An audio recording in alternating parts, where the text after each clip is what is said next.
Going back to your comment about the turnover in staff at nonprofits, and we've certainly seen a lot of that, a lot of baby boomers retiring and CEOs retiring, long-term CEOs, a lot of folks who I feel like were thinking about retiring in early 2020 and then stayed because the pandemic hit and they didn't want to sort of jump ship, and they held everything together.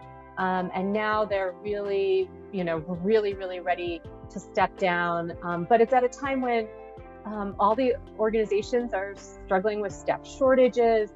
And we know that it's not just nonprofits that are struggling, but certainly nonprofits, often aren't paying as high as some of the for-profits. And so, we're hearing a lot in service-oriented nonprofits where a lot of their staff can go and get jobs at Target for more money if they're kind of in that entry level. And so nonprofits, I think, are really struggling to meet staff needs, fill those vacancies.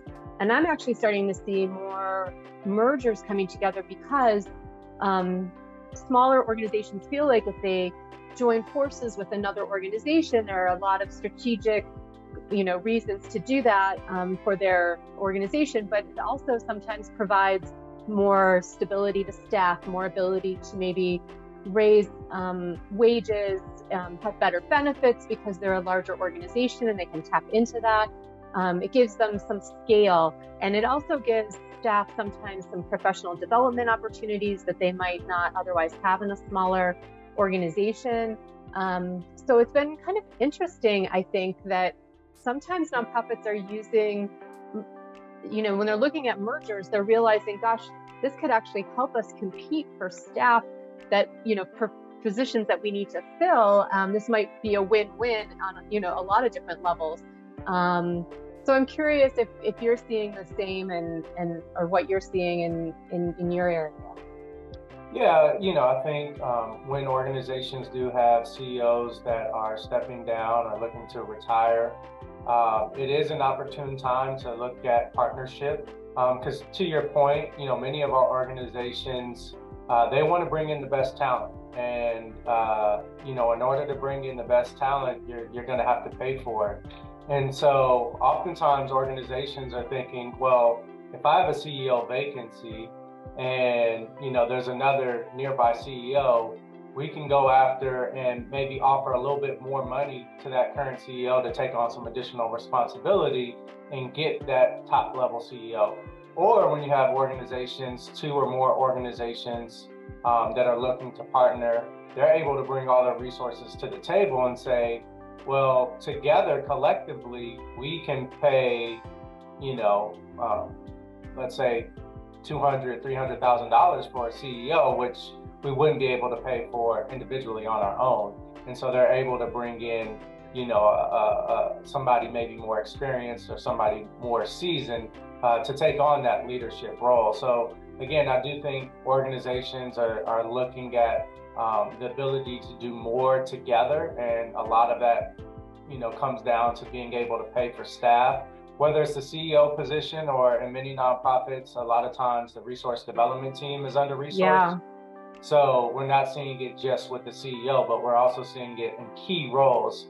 And again, especially resource development, where, maybe you had a team of 2 or 3, but now together you can have a team of 5 and 6, and people that specialize in particular area, specific areas within resource development. Maybe have somebody that specializes just on special events, or somebody that specializes just on individual giving.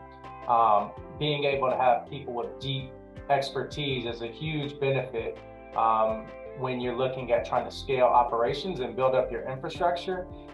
Because as we all know, many of our nonprofit professionals are wearing many hats. And so the person who's doing resource development may also be the person who's assisting with programs. And so, you're stretching people fairly thin, but being a part of a larger organization with a bigger infrastructure allows people to be a little bit deeper in their area of expertise.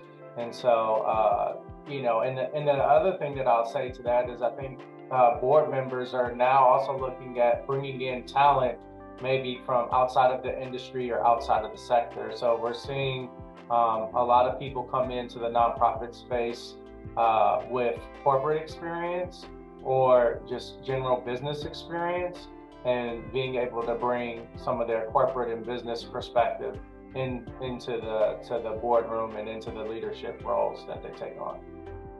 Interesting. And so do you think that those types of folks that are being recruited, it's more attractive to them if it's a larger organization, if it's an organization more at scale, that's in some ways maybe more analogous to maybe what their experience had been on the corporate side. So it's an easier transition if we're already at that scale?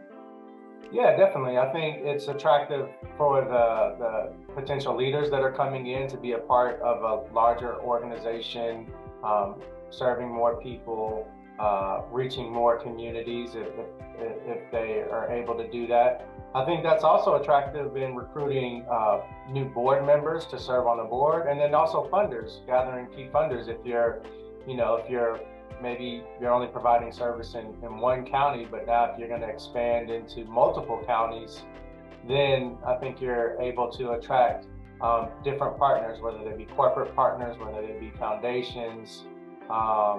You're able just to attract more people in general. Right. So I definitely think it's true for those leadership roles, but I would say even beyond those leadership roles, when it comes to your board or when it comes to other key partners, you're going to become more attractive just because you have a larger footprint and larger scale, and they want to be associated with that.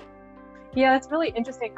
I have seen that as well in terms of the mergers over the last couple of years that happened like during the pandemic. The geographic coverage has been a really important factor, and I do think the pandemic in some ways revealed kind of the organizations that really have a lot of strength and sort of were able to meet needs and were able to really almost, I mean, I know they didn't feel like they were excelling, but they were really like superheroes throughout the pandemic, and it really in some ways create opportunities for them to shine, and then to be invited in some ways into other geographies, or to say, hey, we could really expand our services because we've kind of recognized, or the rest of the world has recognized the strengths that we bring. And so it's been interesting, and then other organizations, for whatever reason might have gotten hit harder and have not been able to do that. So it's kind of shifted some of that service delivery, and so those stronger organizations, I think, have been able to kind of look at where they could expand to. It's interesting that you talk about the resource development piece. I think I've also been noticing more and more that when nonprofits are looking at mergers, they're getting much more deeply into all the systems work. The financial systems that they use, the donor systems that they're tracking donors. And the ability, like you said, by coming together to access higher level services or products that can really strengthen that combined organization. I think nonprofits are more and more aware of, kind of getting to that sort of enterprise level systems that they, know that can help them so much build their capacity and to be able to do their work more easily. So not that that's the determining factor in looking at mergers, I think, but it's certainly something that I'm seeing more and more nonprofits recognize and really think seriously about as they're starting to negotiate those mergers.